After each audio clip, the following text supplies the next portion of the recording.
विद्यार्थ्यांना जय जवान जय किसान जय महाराष्ट्र।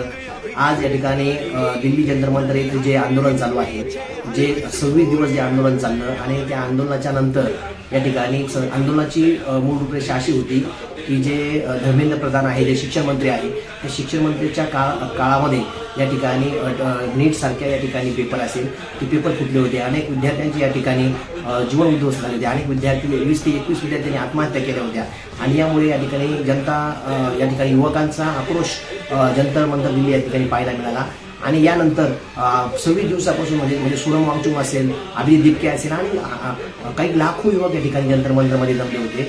परंतु या अनुषंगाने आपण तरी पण या ठिकाणी सरकार जागेवर यायला तयार नव्हतं। परंतु एवढा मोठा 25-26 दिवस जाऊन देखील सरकार म्हणत होतं की आमच्या पक्षामध्ये या ठिकाणी म्हणजे जो आहे इस्तिफा म्हणतो आपण त्या मंत्र्याचा तो देणार नाही।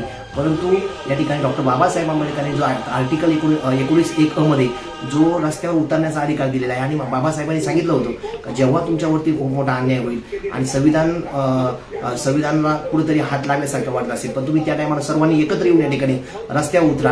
आणि खरोखर या युवकांनी 26व्या दिवशी या ठिकाणी रस्त्यावर उतरले, तरी हार मानले नाही आणि अखेर या ठिकाणी आत्ता बातमी पाहायला मिळते की जे धर्मेंद्र प्रधान आहे, शिक्षण मंत्री आहेत देशाचे, त्यांना सुद्धा झुकावं लागलं आणि इस्तिफा द्यावा लागला। हा विजय आहे विद्यार्थ्यांचा, हा विजय आहे संविधानाचा, हा विजय आहे हुकुमशाहीकडे जी लोकशाहीकडून जे हुकुमशाहीकडे चाललं होतं ते हुकुमशाहीला आता कुठेतरी स्टॉप बसेल। आणि मी जनतेला आव्हान करतो की इथून पुढे जर अशा प्रकारचं या ठिकाणी देशामध्ये चालत असेल तर विद्यार्थी या देशाचे भविष्य आहे। विद्यार्थ्यांना या ठिकाणी प्रोत्साहन दिलं पाहिजे। विद्यार्थी असेल, जनता असेल, या ठिकाणी जागृत राहिली पाहिजे एवढंच आव्हान करतो। आणि पुन्हा एकदा संविधानाचा हा विजय झालेला आहे। सर्व देशवासियांना जय जवान जय किसान जय महाराष्ट्र।